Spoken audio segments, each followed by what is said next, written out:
jóvenes, hay adultos, hay mayores. Bienvenido, Agustín. La palabra es tuya. Bueno, muchas gracias. Muy amables. Muy amables, muchas gracias. ¿Se escucha? Hola, hola, ¿sí? ¿Más o menos? ¿No? Hola, hola, 1, 2, 3. Bueno, muchas gracias por estar aquí con nosotros un lunes por la mañana. Cuando nos enteramos que iba a ser tan temprano, yo digo, bueno, yo odio la mañana por otra parte, pero digo, un lunes por la mañana, ¿cuánta gente puede venir? Y esto está prácticamente lleno, así que es una sorpresa para todos. Muchísimas gracias. Gracias por invitarme nuevamente. Gracias a las entidades organizadoras. Gracias a la Ola Celeste. Gracias en serio por todo lo que están haciendo.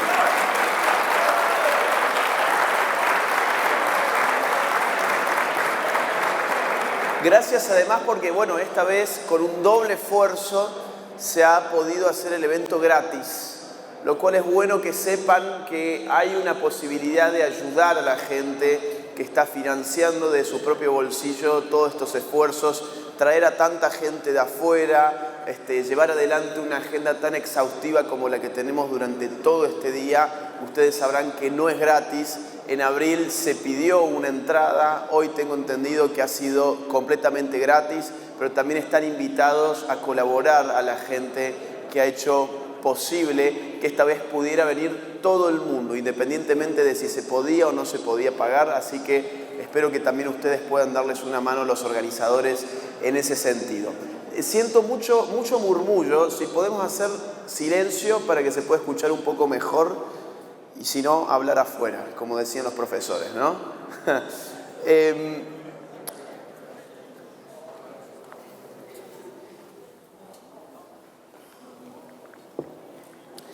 Levante la mano quien estuvo en abril, en la primera parte de la conferencia. Bueno, son los menos. Complicada la situación, porque hoy es la segunda parte de una conferencia que ya se dio. Pero como preveo este tipo de cuestiones, voy a arrancar con un repaso de lo que se vio en la conferencia anterior. Pido perdón para los que ya estuvieron, aunque a veces los repasos siempre vienen bien. Nosotros en abril, el congreso que se hizo en abril, hablamos, por lo menos en mi exposición, sobre algo que denominamos la batalla cultural, que fue la forma de conceptualizar lo que estaba pasando en estos momentos. Decíamos por entonces que si queríamos jugar al ajedrez necesitábamos primero que nada conocer las reglas del ajedrez. Nadie que no sepa las reglas del ajedrez puede saber y puede jugar efectivamente y con expectativas de ganar una partida de ajedrez. Para poder jugar al ajedrez, así como para poder jugar al fútbol, así como para poder usar un arma, así como para hacer cualquier tipo de cosa, uno necesita conocer la lógica interna del juego al cual está jugando y necesita conocer las tácticas y las estrategias de aquello que involucra el juego. Entonces, en abril hablamos sobre algunas cuestiones de la batalla cultural que... ¿Se puede apagar este micrófono? Porque va a ser... algunas cuestiones de la batalla cultural y nosotros empezamos definiendo que era una batalla cultural para así después intentar ofrecer algunas explicaciones sobre tácticas y estrategias vinculadas. Gracias. Tácticas y estrategias vinculadas a esta temática. Esta charla es relativamente larga. Seguimos con problemas.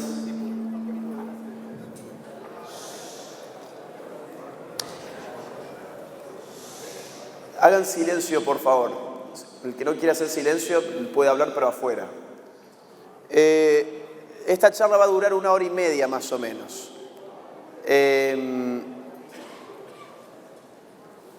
1 hora y media más o menos va a durar la charla.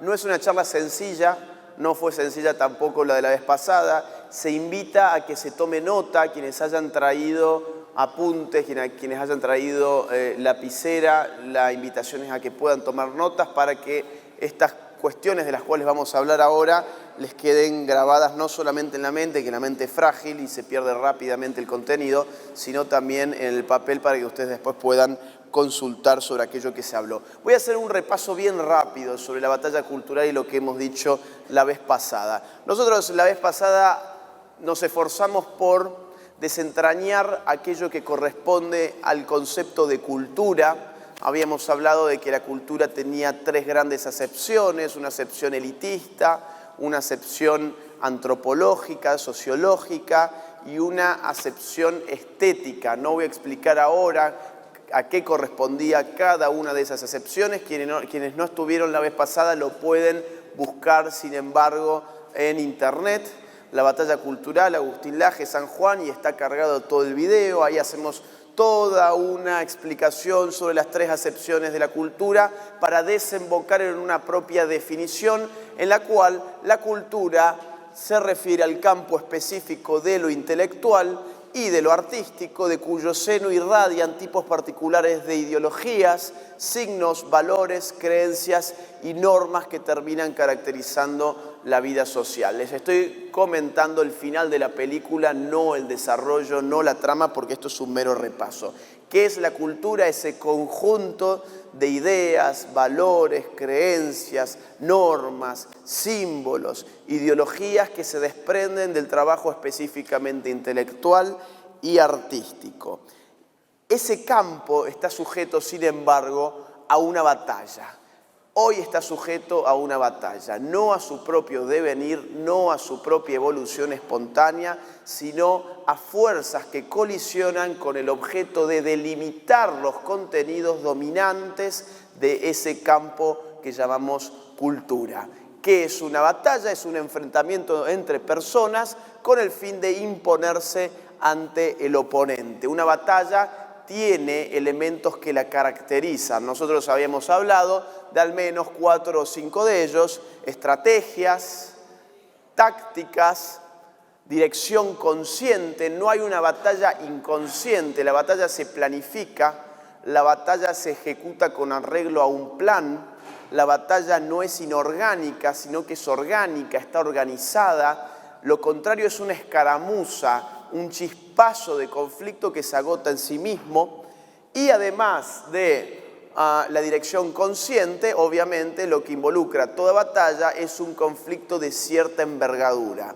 Habiendo dicho esto, habíamos entendido adicionalmente que las causas sobre las cuales nosotros solemos hablar, ideología de género, aborto, feminismos, lobbies LGBT, educación sexual integral con ideología de género en su seno, eran aspectos de una gran batalla cultural que se está desencadenando en todas partes y que necesitábamos desentrañar la lógica de esa batalla cultural para poder llevar adelante estrategias y tácticas que sean acordes al tipo de juego que estamos jugando. Porque vuelvo al inicio, quien no sabe jugar al ajedrez no puede jugar al ajedrez y mucho menos puede pensar que algún día va a ganar al ajedrez. Lo primero que necesitas es conocer las reglas, la lógica interna del juego, y de eso se trata, o de eso se trató la conferencia anterior cuando discutimos estos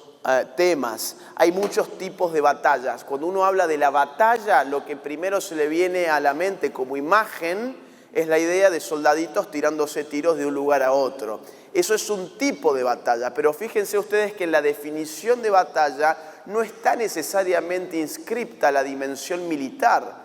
Volvamos rápidamente para que esto quede más claro. Enfrentamiento entre personas con el fin de imponerse ante el oponente. Es un enfrentamiento de magnitud entre rivales, pero no nos dicen el medio a través del cual el rival se va a imponer frente al otro. Tenemos en ese sentido distintos tipos de batallas. Nosotros, insisto, tendemos a pensar que las batallas son simplemente militares, pero tenemos batallas políticas. Lo que estamos viviendo este año es una batalla, por ejemplo, política, en el sentido en que hay una disputa por el voto de la gente que es propia del sistema democrático. El juego de la democracia implica una batalla electoral en el cual los contendientes luchan entre sí para lograr un fin. ¿Cuál es ese fin? Imponerse electoralmente frente al otro. Tenemos batallas de tipos económicas. Generalmente se dan entre grandes corporaciones que subimos acá un precio, que bajamos el otro, que le robamos al otro a sus expertos, que intentamos innovar tecnológicamente o en términos de marketing antes que la otra empresa. Y hay una batalla en ese sentido que tampoco involucra las armas. Las batallas económicas incluso se dan también a nivel macro entre las políticas económicas internacionales de los países. Y tenemos, que es el tema que a nosotros nos compete, las batallas culturales, cuya lógica estriba en colocar a la cultura no solamente como el fin de esa batalla, es decir, no solamente como el campo a dominar, sino como el medio de dominación. Esto lo habíamos también conversado en la clase, iba a decir, en la conferencia anterior, en la cual caracterizamos a la batalla de tipo cultural de esta forma. Habíamos dicho, la batalla cultural es una batalla por la definición de los elementos hegemónicos de una cultura. Hegemonía significa dominación. Es una batalla por la definición de los elementos dominantes de una cultura, donde la cultura aparece al mismo tiempo como el medio y como el fin de una disputa de relativa magnitud. Es decir, la cultura no es solamente aquello que yo quiero dominar, sino que la cultura además es el medio por el cual yo voy a dominar esa cultura.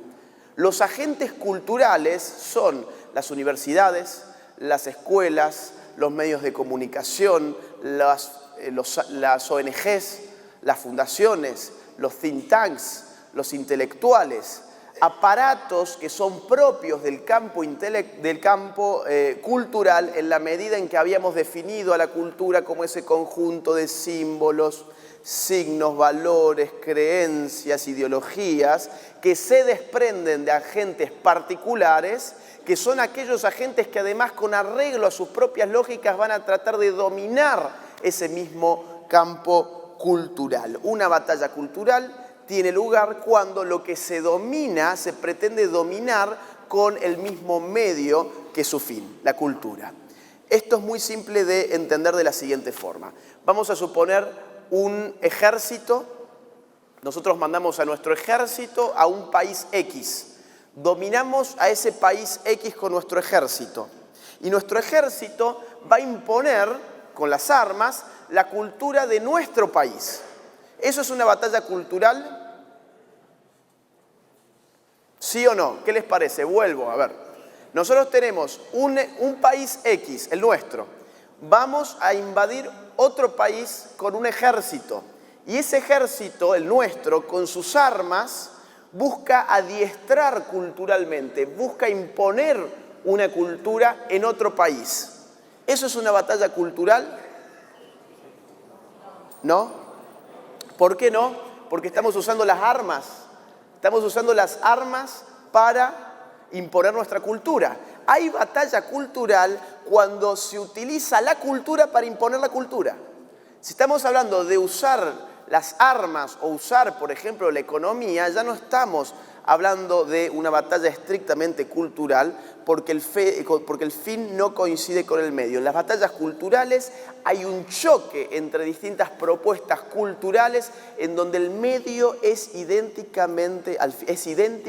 al fin. Es la cultura, son sus agentes culturales. Esto, no se preocupen, va a quedar mucho más claro a lo largo de toda la exposición. Nosotros habíamos dicho también la vez pasada que las batallas culturales solamente pueden emerger en un contexto socio-histórico específico. Es lo que hoy se llama la posmodernidad. Ustedes han visto que está muy de moda hablar sobre la posmodernidad y todo el mundo habla sobre la posmodernidad y esta obra de arte es posmoderna y esta película es posmoderna y mi profe es posmoderno y esta materia es posmoderna y este autor o este libro son posmos. Todo el mundo habla sobre la posmodernidad. Y está bien, digamos, está relativamente de moda el término, pero nunca se fija estructuralmente, históricamente, a qué nos referimos con posmodernidad. Yo quisiera compartir algunos rasgos, no dar una definición exhaustiva de la posmodernidad. Post significa después de. modernidad, de lo que viene después de la modernidad. No lo podemos definir todavía y por eso es que todavía recurrimos a la modernidad. Lo que viene después de la modernidad se supone que es una fase que viene a ser superadora, por lo menos cronológicamente, y tiene en el marco de la historia ciertas especificidades. Yo no voy a hablar de todas ellas, simplemente voy a destacar algunas que creo que tienen que ver con la posibilidad de explicar por qué hoy la batalla cultural es la madre de todas las batallas. Para afirmar que la batalla cultural es la madre de todas las batallas, tenemos que analizar estructuralmente a la sociedad, al menos en ciertos componentes. Primero que nada, el problema del poder. El poder de la sociedad posmoderna, de la sociedad que estamos viviendo hoy, no es el mismo poder de hace 30, 40, 50 años. Hoy el poder se caracteriza fundamentalmente por viajar a la velocidad de la señal electrónica. Viaja a la velocidad de la señal electrónica. ¿Qué es eso? Internet. Internet ha venido a reconfigurar lo que significa el poder, nuestra dependencia frente a los grandes medios de comunicación, a los grandes medios de masas que aparecen en la década del 20 del siglo pasado, más o menos. Si queremos ir al cine tenemos que estar pensando a fines del siglo XIX, pero la sociedad de masas como tal termina de delinear sus contornos, si se quiere, en la década del 20 del siglo pasado. Hoy ha cambiado radicalmente. Un gran autor que es muy amado por los progres, se llama Michel Foucault, no sé si algunos lo ubica, lo conoce, ahí veo gente que dice que sí. Michel Foucault fue amado y es amado. Yo en mi facultad, por ejemplo, teníamos un póster gigante, una gigantografía, con la cara de Foucault que decía San Foucault. Era en la Universidad Católica de Córdoba, San Foucault. Y los progres aman a Foucault y una de las teorías más importantes de Foucault tienen que ver con sus intentos por describir cómo funciona el poder. Foucault describe cómo funciona el poder en un libro que se titula Vigilar y castigar, pero Foucault todavía está escribiendo sobre la sociedad moderna, no sobre la sociedad posmoderna. Y Foucault dice, el poder funciona como estas cárceles que tienen la tecnología del panóptico. ¿Qué es el panóptico? Bueno, el panóptico es una estructura en la cual la cárcel es circular, es esférica, las celdas están dispuestas, como acabamos de ver en la foto, de modo que no hay contacto entre los presos, pero todos los presos tienen una vista privilegiada y necesaria hacia una torre de control que está justo en el medio. La particularidad del caso es que los guardias pueden desde acá ver a cada uno de los presos, pero los presos no llegan a ver si efectivamente adentro de la torre hay alguien, dice Foucault. Ese es el poder del panóptico, porque el preso que está allí está mirando a la torre siempre está presente, pero el guardia está dentro de la torre en ese momento mirándome a mí y la verdad es que no tengo cómo saberlo. Y ahí estriba el poder, porque yo internalizo la probabilidad de ser visto y me comporto bien. Me comporto bien por las dudas si ese guardia justo me estuviese mirando a mí y justo estuviese además en su puesto laboral. Quizás que no está, pero como no lo sé y las probabilidades existen, yo me autodisciplino, yo internalizo el poder. Y Foucault con esta metáfora describe lo que es la sociedad moderna, no la posmoderna. La sociedad posmoderna cambia esta lógica y hoy la lógica de la sociedad posmoderna es el gran hermano. ¿Qué es el gran hermano? ¿El ojo que todo lo ve? Eso es lo que nosotros creemos que es el gran hermano. El ojo que todo lo ve. Realmente son todos los ojos que están viendo a uno solo. Son los muchos que miran a los pocos. En el esquema de Foucault teníamos a los muchos siendo vistos por unos pocos. En la posmodernidad somos los muchos los que estamos mirando a algunos pocos. Y el poder cambia de estrategia. La estrategia actual no es disciplinarte a través de la vigilancia, sino disciplinarte a través de lo lúdico, a través de la farándula, a través de las modas, a través de todos estos dispositivos que te informan sobre qué es lo que vos tenés que hacer para ser una persona que viva bien su vida en el siglo XXI y no sea un dinosaurio, un medieval o todo lo que generalmente nos dicen a nosotros. Entonces, esto es mucho más económico, es mucho más efectivo ponernos a todos nosotros a mirar a los guardias en vez de poner a los guardias a mirarnos a nosotros. Estoy haciendo una metáfora de lo que hacemos todos los días cuando miramos, por ejemplo, Netflix. Somos los muchos que miramos a unos poquitos, que engendran pautas no solamente de consumo, sino de vida, no solamente de vida, sino de relacionamiento social, intrafamiliar, no solamente de relacionamiento intrafamiliar, sino también ideológico, político, y somos los muchos los que estamos constantemente internalizando lo que los pocos nos dicen y nos ofrecen desde los grandes medios de comunicación. Número 2, en la posmodernidad hay un crecimiento exponencial de las ofertas educativas. ¿Es esto bueno? Y la gente tiende a pensar que bien, porque lo que dice, digamos, se hace llamar por lo menos educación, uno piensa automáticamente que es algo bueno. El gran problema es qué se ofrece en la educación. Porque si lo que se ofrece en la educación es efectivamente educación, entonces estamos todos de acuerdo en que es muy bueno que la educación cada vez expanda más su oferta educativa. Si lo que se ofrece en la educación es adoctrinamiento puro, entonces si esa oferta educativa se expande, puede ser muy peligroso. Hoy los chicos pasan ¿cuántas horas? Yo no tengo hijos, pero ¿cuántas horas pasan en los colegios? ¿Qué será? ¿Entre 6 y 10, según el caso? Los colegios con doble escolaridad supongo que serán, ¿qué? 10 horas más o menos. Entre 6 y 10 horas puede llegar a ser, más o menos. ¿Cuánto después pasan con el celular? ¿Cuánto después pasan con la televisión? ¿Y cuánto finalmente hablan con su familia o tienen un contacto humano real? ¿Será media hora que hablarán por día con el padre? ¿O con la madre? ¿Media hora? ¿O soy generoso? ¿15 minutos cuando están comiendo? ¿Antes de irse a dormir? La verdad es que no sé, pero lo que está ocurriendo es que hay un arrebato total de un sistema en constante expansión, que es el sistema educativo, por sobre las instancias comunitarias de educación, entre otras, las familias, las iglesias, etc. Con el agravante de que el sistema educativo está monopolizado por intereses que son de tipo político e ideológico, de modo que esto también es una amenaza en nuestros tiempos. En el plano político habíamos hablado la vez pasada sobre la pérdida de la soberanía nacional. ¿Qué es la soberanía nacional? La soberanía es la característica fundamental de los estados de tener en última instancia el poder de darse el derecho interno. Yo como estado decido por mí mismo y sin nadie por encima de mí mismo cuál es el derecho que yo me voy a dar.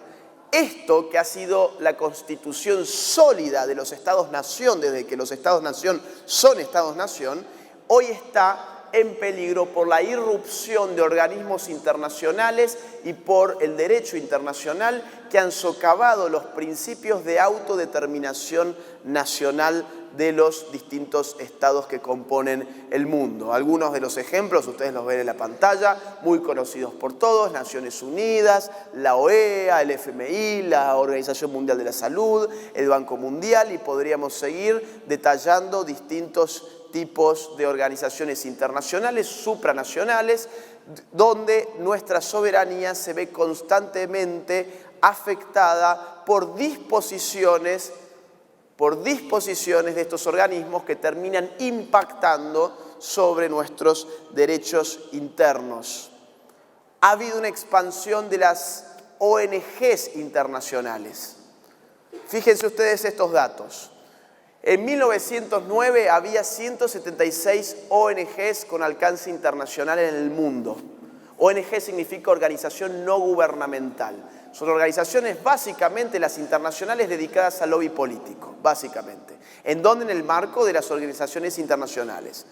En 1989 la cantidad ya era de 4.624. En el 89, 4.624 ONGs en el mundo con alcance internacional. Y hoy ese número se disparó por lo menos al doble.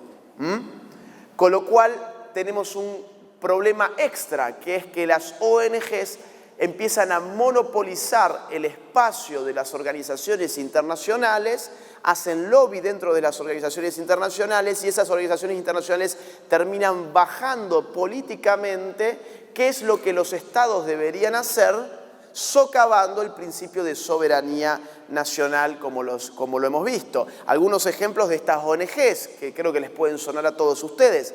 La Fundación Open Society de George Soros, ya vamos a ver algunas cosas más de esto. La Fundación Rockefeller, la Fundación Ford, la Fundación de Bill y Melinda Gates y por supuesto la IPPF, la Planned Parenthood Internacional. Estos son solamente algunos ejemplos de las miles de ONGs que hoy pululan por el mundo muy bien financiadas para hacer lobby internacional. Y en el campo de lo tecnocultural hemos asistido en los últimos tiempos a una revolución comunicativa sin precedentes. Yo creo que mayor que la propia revolución industrial, que ha sido el Internet. Fíjense con algunos datos, 1995 había 40 millones de usuarios de Internet en todo el mundo, en el 2008 ya había 1.400 millones de usuarios y hoy hay 3.585 usuarios de Internet en el mundo. Estamos hiperconectados, hoy todo lo hacemos a través de Internet, hoy el poder viaja a la velocidad de la señal de Internet. Algo que se publica hoy aquí en San Juan tiene un impacto en cualquier otra parte del mundo, dependiendo obviamente de ciertos factores políticos. Un ejemplo muy claro, YouTube. En cada minuto de YouTube se suben 300 horas de video, se ven 3.25 mil millones de horas de video al mes y en promedio hay 1 billón de visualizaciones de video en celulares al día. ¿Qué canal de televisión logra esto? Esto es sin precedentes y estamos hablando del campo cultural. Por eso yo decía, hay una estructura bajo la cual tiene sentido entender que la batalla cultural es la madre de todas las batallas. Si nosotros pensamos en el siglo XVIII, donde nada de esto existía, hubiese sido ridículo pensar que la dominación fundamental de la sociedad se hubiese canalizado a partir de la cultura. La dominación fundamental de una sociedad se hace con las armas. Se hace con las armas. Hoy las armas no hacen falta. ¿Por qué? Porque tenemos esto. Y hoy podemos dominar a la gente a través de la misma cultura. Un poquito más de lo de la clase anterior, y ya paso a la de hoy. Batalla cultural y batalla política. Nosotros habíamos establecido un cuadro para poder sintetizar cómo funciona la batalla cultural en función de la batalla política, que es en definitiva la que nos importa a nosotros. Por ejemplo, cuando tuvimos el tema del aborto el año pasado, el juego, el partido, se dirimía finalmente no por lo que dijera Florencia de la B o lo que dijera Ginda Brandolino, digamos, ¿no? Por poner dos ejemplos antitéticos en todos los sentidos. Sino lo que decía aquellos que ocupaban una banca en el poder del Congreso, en el poder legislativo. Y eso ya corresponde a otro ámbito, que es el de la batalla política.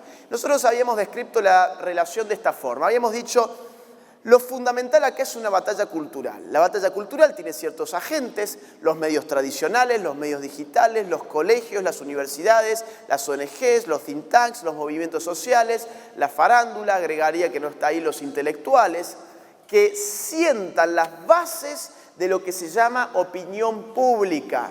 La opinión pública es aquella información abstracta y agregada que necesitan los políticos para construir su discurso político en el marco de una democracia.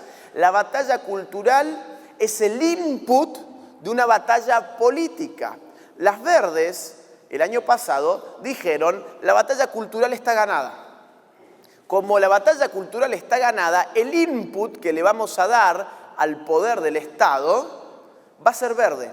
Vamos a ganar entonces la batalla política, porque la batalla cultural, en términos de opinión pública, que es el resultado de una batalla cultural, está ganado. Somos todos verdes. Miren Sino TN, lean Clarín, lean Página 12 o lean La Nación, diarios supuestamente ideológicamente adversos, están diciendo exactamente lo mismo. Es la prueba de que el sector verde ha ganado definitivamente, incontrastablemente, la batalla cultural. Y cuando la batalla cultural se gana, se necesita cristalizar sus resultados a través de lo que se llama la institucionalización de una medida.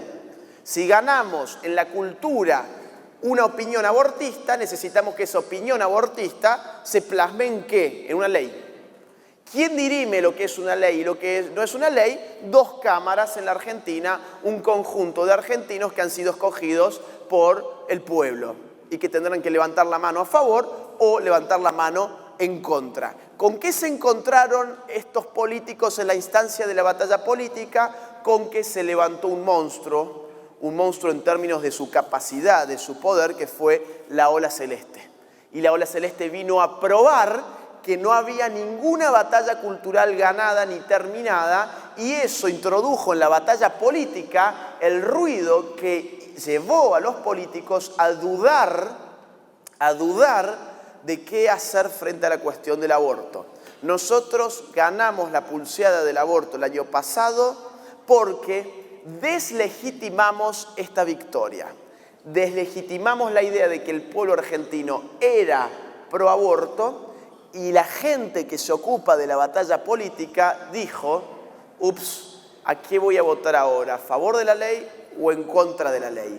Esta gente que está en la batalla política, es decir, los políticos, están a su vez impactados por fuerzas internacionales. Hemos hablado de cómo la soberanía nacional se ha ido perdiendo, y esa gente también recibe ciertas presiones, que ya las vamos a ver cuáles son, para llevar adelante ciertas políticas públicas que en este caso siempre se esconden con el simpático rótulo de políticas de salud sexual y reproductiva, políticas de género, políticas de perspectiva de género. Este es el típico, digamos, forma de poner sobre la mesa estos temas. Entonces, para resumir, la batalla política son los penales.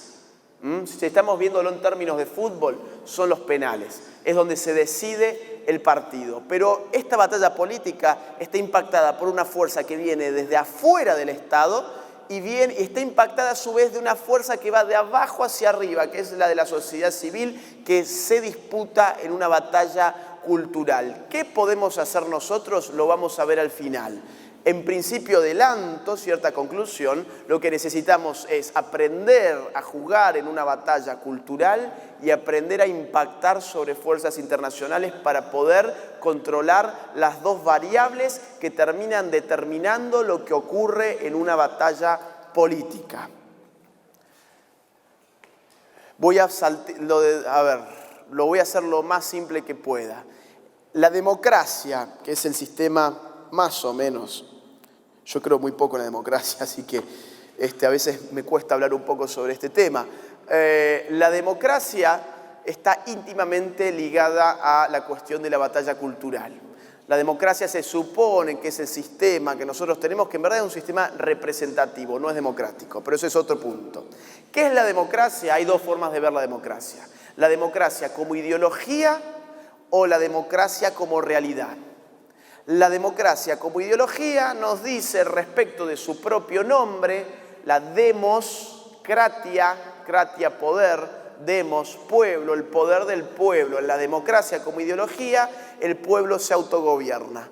En la democracia como ideología, el pueblo es el objeto del poder, es decir, es sobre el cual se aplica el poder, y es al mismo tiempo el sujeto del poder, es quien aplica el poder. En la democracia el pueblo se aplica a sí mismo entonces el poder, como ideología. Esto no es cierto.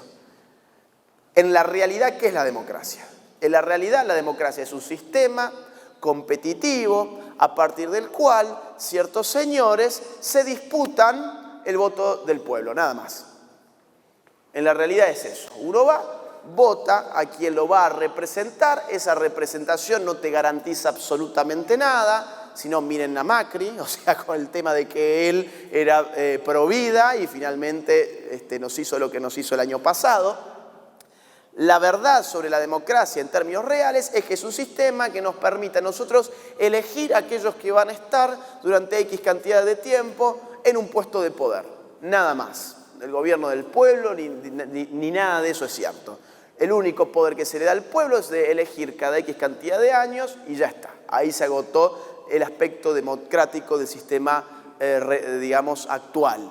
La democracia, entonces, permite dos cosas. Número uno, hacer esclavos a los políticos de la opinión pública. Esto lo dijimos anteriormente, es decir, el político recibe un input de esa opinión pública y un político que vaya contra la opinión pública es un político que se está suicidando. El político necesita decir que va a hacer aquello que él piensa que la opinión pública quiere. Un político que dice aquello que sabe que la opinión pública no quiere es un político pésimo. Es un político que no sabe jugar al juego electoral. Voy a poner dos ejemplos. Macri es revolución. ¿Se acuerdan de esta estupidez? Era una de las remeritas que se usó en la campaña del PRO. Claro, el PRO siempre tuvo un gran problema, que era que no tenía ninguna épica, ni la tiene. Y al lado vos tenías a la Cámpora que reivindicaban la gesta de los 70 y los jóvenes idealistas de Montoneros, de la FARC, de la FAP, de la FAL, del ERP, y tenías toda esa gesta que incluso llevaba el nombre del presidente más fugaz de nuestra historia, que fue Héctor Cámpora, que duró apenas 49 días en el año 73. Y al lado, ¿a quién tenías? A chicos que inflaban globos amarillos, básicamente. Entonces, ¿qué se dijo? Tenemos que meter a lo de cierta épica en el PRO. Bueno, a ver, ¿qué está de moda? Y bueno, el Che Guevara, por ejemplo, nos va a dar la épica que tanto necesitamos, e hicieron unas remeras con este engendro, que es una especie de Macri guevarista, y dice Macri es revolución, porque pensaron que de esta forma, bueno, adecuándose a la opinión pública del sector juvenil, que sería pro-guevarista, iban a lograr que los jóvenes dijeran, ay, mirá, ahí hay una remera con un Macri guevarista, qué bueno, me voy a sumar al PRO, ¿no? Hay veces que hay gente que cobra, ¿no?, por estas estupideces y bueno, son unos ladrones totales, pero bueno. Tenemos acá Theresa May. ¿Ubican quién es Theresa May? Primera ministra de Gran Bretaña. Theresa May está usando acá un brazalete. ¿Ubican quién llegan a ver? ¿Quién figura en su brazalete? Frida Kahlo. Digo, Theresa May es del Partido Conservador. ¿Cómo? Thatcher se suicida, evidentemente, sin lugar a dudas, pero se me está agotando la batería. Pero lo significativo de la foto para mí es esto, cómo el político se adecúa a la opinión de su medio. Esta señora no debe tener idea ni quién es Frida Kahlo, no debe conocer el aspecto estalinista porque se la vincula con Trotsky, pero en verdad ella no era trotskista, ella era estalinista. El aspecto estalinista de Frida Kahlo, pero bueno, sabe que Frida Kahlo hoy es un ícono, el feminismo mainstream, y bueno, ella tampoco se puede quedar afuera de eso, entonces la vamos a ver con el brazalete. Les voy a dar un ejemplo contrario. Cuando la política llega al poder, es decir, cuando pasa el momento electoral, la política tiene la capacidad de digitar por sí misma la cultura. La política se ajusta a la cultura del medio cuando necesita votos. Cuando esos votos ya se dieron y esa política llega al poder, ya se abren espacios de autonomía para que la política pueda, si quiere hacerlo, digitar sobre la cultura. ¿Qué debe ser esa cultura? Un ejemplo muy claro, el año pasado, cuando obtuvo media sanción la ley del aborto en diputados, de inmediato se firmó esto entre la Nación y la Fundación Huésped, un convenio de colaboración para que la Fundación Huésped digitara los planes educativos de educación sexual integral para los más chicos. ¿Qué es la Fundación Huésped? Una de las fundaciones abortistas financiadas por Planned Parenthood que más impacto han tenido en la campaña verde del año pasado y de este año también. Familia, modelo para desarmar. Un programa de la Nación, es decir, del Estado, nos invita a una exposición artística para desarmar el concepto de familia. Ese es el Estado desde la política metiéndose en aspectos culturales para digitarlos desde otro ámbito, no desde el ámbito de la cultura, sino desde el ámbito del poder político.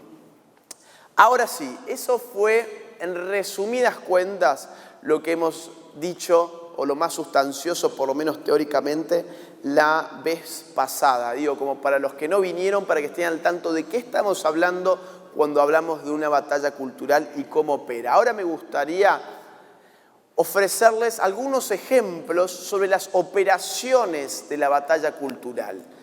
¿Cómo opera una batalla cultural? ¿Cuáles son sus estrategias? El año pasado no, en abril vimos muchas de ellas. Hoy traigo otros ejemplos porque esta justamente es la segunda parte.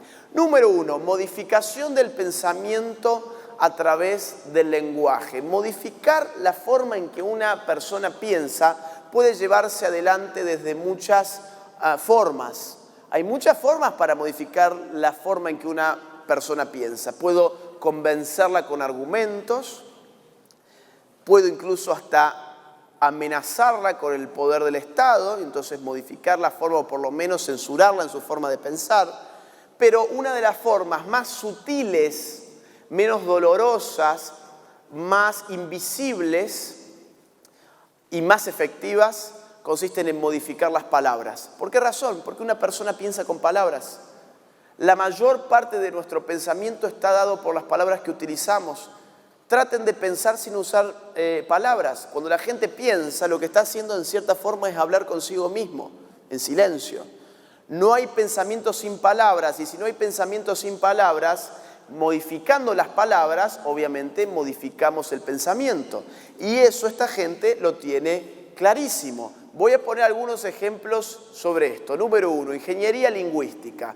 Estamos viviendo una situación en la cual las palabras que estamos usando están siendo impuestas a través de ingeniería social. Hay un plan para bajar ciertas palabras, para que la gente use ciertas palabras que no se corresponden con la evolución natural del lenguaje como órgano vivo de la sociedad, sino que están dadas de forma externa y coactiva. Ustedes conocen este caso seguramente, que es el del programa TODES. Si mal no recuerdo, es factible que lo hayamos hablado en alguna de las dos conferencias que yo di el año pasado. TODES es un programa que nosotros financiamos con nuestros impuestos en la Argentina, que sale en la Universidad de La Plata, una universidad estatal, es decir, recibe fondos públicos, y el espíritu del programa es reeducarnos, entre otras cosas, enseñándonos a hablar lenguaje inclusivo. Ustedes sabrán que esto del lenguaje inclusivo es una de las últimas estupideces de la ideología de género, que presupone una élite intelectual de gente muy capacitada porque sabe que no tiene que decir ni la A ni la O, sino tiene que decir en todo caso la E, que nos van a reeducar porque todos nosotros somos muy tontos. Entonces yo hoy dije gracias a todos por venir, y yo tendría que haber dicho gracias a todes por venir, porque al decir todes no solamente estoy hablando bien, sino que porque estoy hablando bien estoy haciendo el bien, y ahí está el punto. Hay una conexión directa entre el uso de ciertas palabras y el hecho de ser una buena o una mala persona.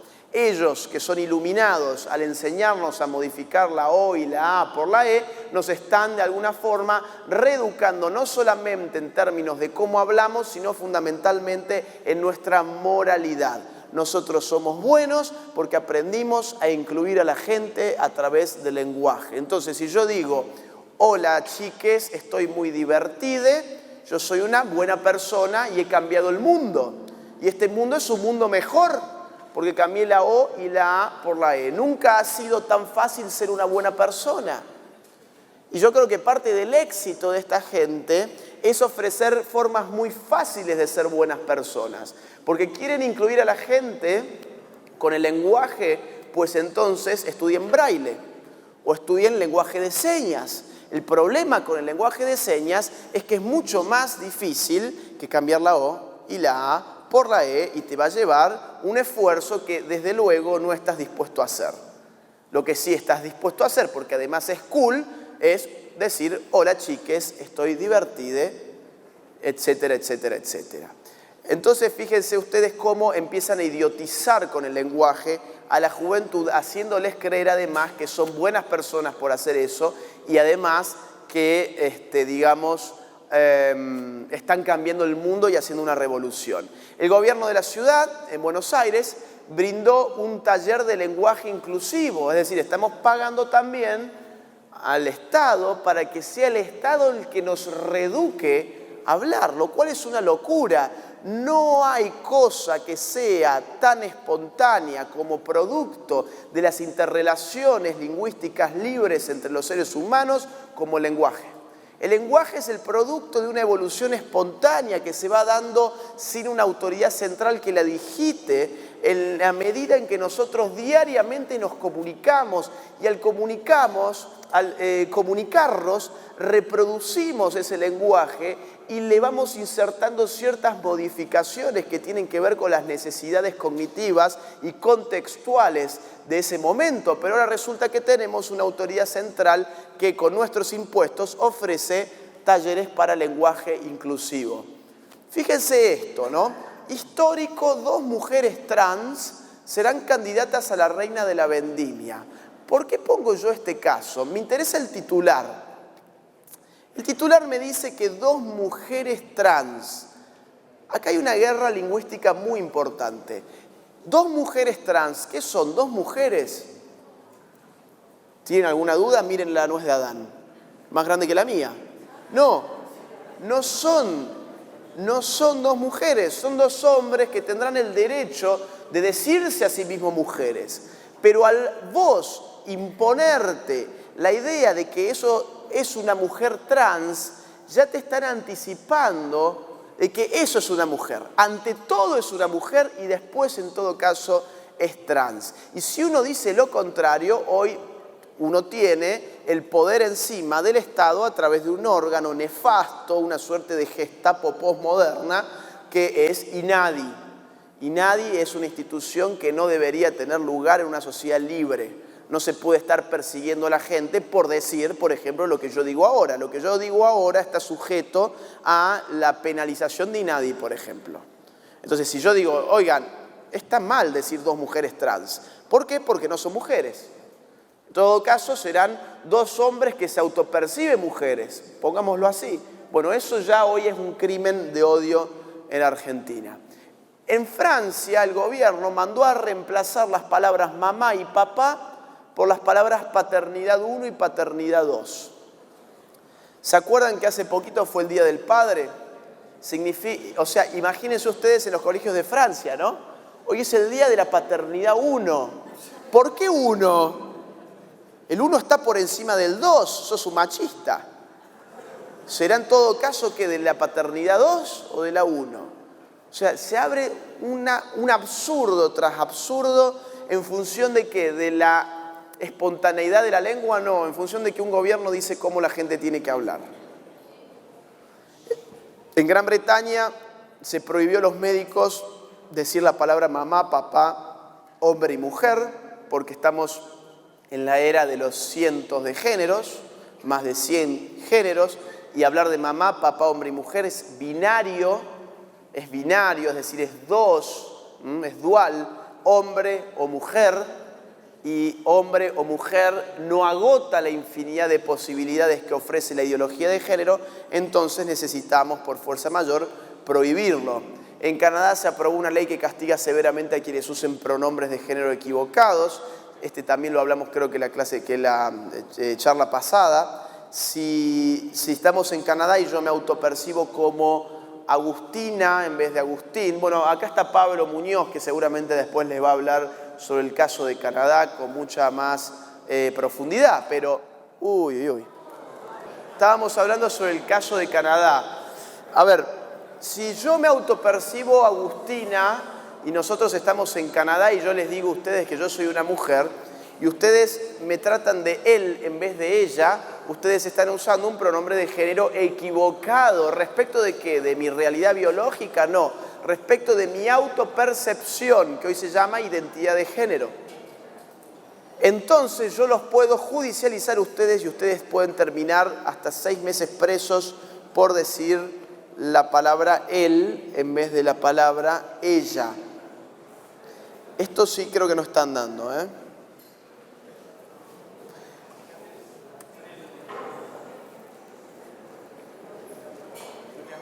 No, ni esto.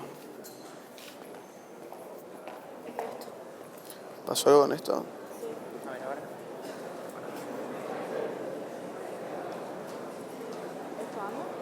Ahí está.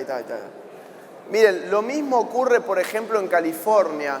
En California no vas preso, pero tenés una multa de hasta $250.000 por no usar los pronombres de género obligatorios.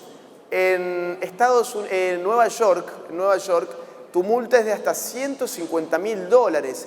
Y en inglés, estos pronombres de género suelen ser las palabras se, co o they. O sea, ni siquiera son pronombres que habitualmente se utilicen en la lengua normal de ellos. Número 2. Relaciones equivalenciales espurias. La batalla cultural que ellos están dando avanza conforme a relaciones equivalenciales espurias. Les voy a dar algunos ejemplos antes de darle el concepto de lo que esto significa, porque a veces los ejemplos son más simples de entender. Católicas por el derecho a decidir. ¿Qué son católicas por el derecho a decidir? ¿Católicas? ¿Qué es el derecho a decidir en este contexto? A decidir sobre el aborto. ¿Un católico puede estar a favor del aborto? No. Acá hay una relación totalmente espuria, pero equivalencial en la medida en que plantea una relación legítima entre el hecho de ser católico y el hecho de estar a favor del aborto. Y esto es una estrategia magnífica. ¿Por qué razón? Porque le resuelve un problema a muchos católicos que dirán, yo me gustaría poder estar a favor del aborto para no perder tantas amigas, pero soy católica. Mira, hay una organización de católicas por el derecho a decidir. Eso significa entonces que, no necesariamente siendo yo católica o católico, tengo que estar en contra del aborto. Si esta gente siendo católicas están a favor del aborto. Y nos plantean ni una menos por violencia machista, ni una menos por abortos clandestinos. ¿Qué ven acá? Hay una relación equivalencial espuria en la medida en que nos plantean como equivalente el hecho de liberarse de un hombre que golpea a una mujer con el hecho de liberarse del producto de la concepción, que es un hijo, que es un ser humano, al cual esa liberación le supone su aniquilación. Pero todo esto es batalla cultural y todo esto generalmente entra por el inconsciente, y por eso es que el esfuerzo de esta charla es poder brindarles a ustedes ojos críticos para que puedan estar al tanto de cómo se configuran este tipo de artimañas lingüísticas. Acá hace una equivalencia entre el hecho de golpear a una mujer y el hecho de que una mujer no se pueda hacer un aborto. Acá hay una relación entre el hecho de ser católica y el hecho de estar a favor del aborto. Fíjense este otro caso, ustedes lo conocen muy bien. Las actrices argentinas se unen para denunciar la violación de Juan D'Artés a una menor. ¿Qué vieron y qué vimos en todas las fotos de este evento que fue televisado por todos los canales de la Argentina y del cual se habló durante por lo menos un mes y medio? Pañuelos verdes. El pañuelo verde se constituyó en ese sentido no solamente en el símbolo identificatorio de la causa abortista, sino también en el símbolo de la solidaridad con la mujer violentada o violada.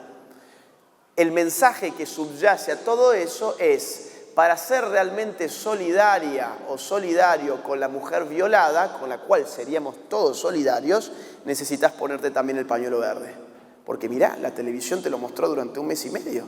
La gente que tuvo pantalla para solidarizarse con este caso necesariamente aparecía con un pañuelo verde. Es una relación equivalencial espuria, porque no es cierto que nuestra solidaridad para con una mujer violada sea el producto necesario de nuestra posición en favor del aborto. Y sin embargo yo me he cansado de leer a gente que a partir del caso D'Artés a Fardín se fueron hacia el sector pro aborto por la necesidad de sentirse solidarios con una víctima de violación. Fíjense, todo esto salió por la revista Gente, salió por Infobae, Me Too, las actrices argentinas que acompañaron a Telma Fardín en su valiente denuncia contra Juan D'Artés, todos pañuelos verdes, obviamente. Si uno escucha además los discursos completamente anidados, estaban la situación del aborto y la situación de la violación. Y si ustedes se ponen a pensar incluso en el nombre del colectivo, actrices argentinas, ¿cómo era? Actrices argentinas por el aborto legal, seguro y gratuito, más o menos algo así. Uno dice, bueno, acá también hay una relación equivalencial espuria, porque no todas las actrices argentinas están a favor del aborto. ¿Qué pasa con las que no están a favor del aborto? O no son argentinas, o no son mujeres, o no son actrices. Fíjense ustedes cómo esos títulos totalizan un espacio que no representan realmente, pero frente a la opinión pública lo que uno le queda en el inconsciente es la idea de las actrices de la Argentina están a favor del aborto.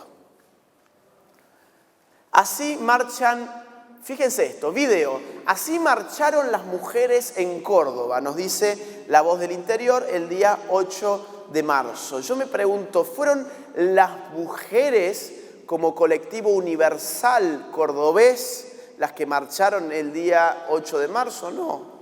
De hecho, en términos absolutos, la mayoría de las mujeres de Córdoba ni siquiera marchó. Y sin embargo, un titular así, ¿qué te genera? La idea de el feminismo es lo mismo que las mujeres. El título correcto acá sería Mujeres feministas marcharon el 8 de marzo en Córdoba. Pero si te ponen las mujeres, están universalizando un espacio cuya representación está viciada. Porque no fueron todas las mujeres las que estuvieron ahí, ni siquiera fueron las más, fueron las militantes. ¿Fueron muchas? Sí, fueron muchas, pero lo mucho no es lo mayoritario. Puede ser mucho, pero no mayoritario. Puede ser mucho, pero mucho menos totalidad. Y acá en estos titulares, las mujeres, está hablando de la totalidad. Esto se puede poner, ¿esto tiene sonido, chicos? ¿Sí? Miren, fíjense este video que está interesante para analizar y reírse también un poquito. A ver.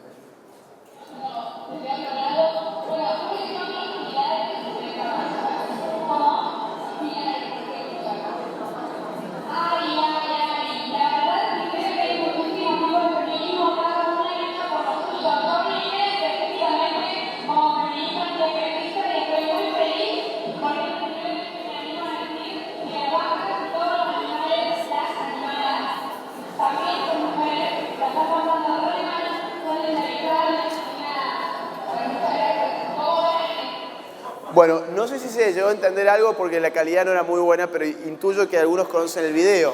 En la marcha de las mujeres de Córdoba, esto fue en Córdoba, le dicen a una chica, bueno, ¿vos por qué estás acá? Bueno, dice, yo estoy acá porque soy feminista antiespecista y entonces estoy acá por las compañeras, las vacas, por los animales y las animalas. Ahí otra vez hay una relación espuria, una relación equivalencial espuria ¿entre qué? Entre el hecho de, por ejemplo, tener una sensibilidad hacia la mujer y el hecho de ser feminista. Hoy parece que el hecho de ser feminista viene anidado a otra cuestión que es el veganismo o el antiespecismo, que no necesariamente tienen líneas lógicas que los conecten, pero de eso se trata lo que estamos hablando en este momento. Fíjense lo que hemos visto en los últimos días, ¿ok? En el Día del Orgullo LGBT, qué casualidad, condenaron a 1 año de prisión a la chica que fue detenida mientras se besaba con su esposa. TN, lo han visto, ¿no? Salió por todos lados. Página 12, nos vamos al otro extremo ideológico. 1 año de prisión por el beso entre mujeres en Constitución. Bueno, ¿qué fue lo que pasó realmente? Lo cierto es que esta chica estaba fumando en la estación, un policía se acercó, le dijo que no podía fumar dentro de la estación, esta chica empezó a golpear al policía y como él no puede hacer nada, apareció una policía mujer, la detuvo al detenerla le arrancaron literalmente los pelos, es decir, ya lo van a ver acá, y se la llevaron por haber atacado a la autoridad, básicamente. No era por el beso, a nadie le importa si se están besando o no se están besando. Pero era importante, justo en el Día del Orgullo LGBT, que creo que fue antes de ayer, poner en todos los medios un caso de victimización, una relación espuria, insisto, entre un caso totalmente falsificado y la necesidad de instalar la victimización en un día donde... Sí. El video, trata de no poner la cabeza aquí porque... Me di cuenta, gracias. Fíjense lo que es el video. Acá está la chica in situ, en el momento en que la detuvieron y ella habla. Y fíjense lo que dice. Si es que se escucha, si no yo se los traduzco bien después.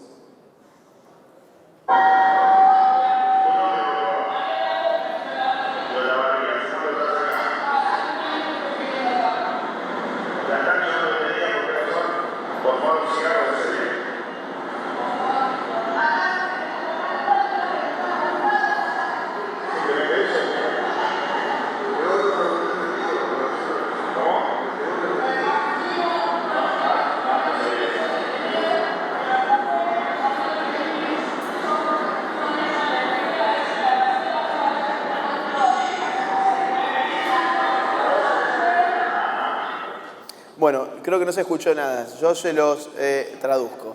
Dice, ¿por qué te están llevando detenida? Por fumar un cigarro. Dice, el policía dice, no, porque me agredió a mí cuando le dije que no podía fumar un cigarro. Y la chica, la que está con las esposas, la condenada por besar, ¿qué dice de inmediato? Dice, y además también le pegué a ella cuando vino, a la oficial. Dice, le arranqué todos los pelos, míralos, están ahí tirados. Y cuando cambia, uno ve ahí todo un rollo de pelos, ¿no? Tirados, que era la de la pobre mujer. Entonces, ¿por qué la condenaron? ¿Por besar? No, a nadie le importó si besó o no besó. La condenaron por esta situación, pero todos los medios de comunicación nos desinformaron para que nosotros digamos en el Día del Orgullo LGBT, uy, esta gente todavía sigue siendo perseguida, el amor es el amor y necesitamos siempre víctimas. Teatralización de multitudes, número 3 o 4, ya no sé por dónde voy. Teatralización de multitudes. Se teatraliza una multitud que no existe a partir de las palabras. A partir de las palabras, esta es la lista que uno de los máximos consejeros en género de la ONU hizo respecto de la cantidad de géneros que existirían al día de hoy, 112. Ustedes pueden buscar, los 112 géneros son extravagantes, no se entiende nada, uno ni siquiera se los puede imaginar, pero la idea de decir tenemos 112 géneros en vez de hombre y mujer, a uno le imprime la idea de son un montón. Claro, estamos frente a multitudes, esto es un reclamo de, digamos, de las mayorías. Las 50 opciones de identidad sexual según Facebook, en Facebook podés, en verdad creo que son 56 las que podés seleccionar cuando armás tu perfil.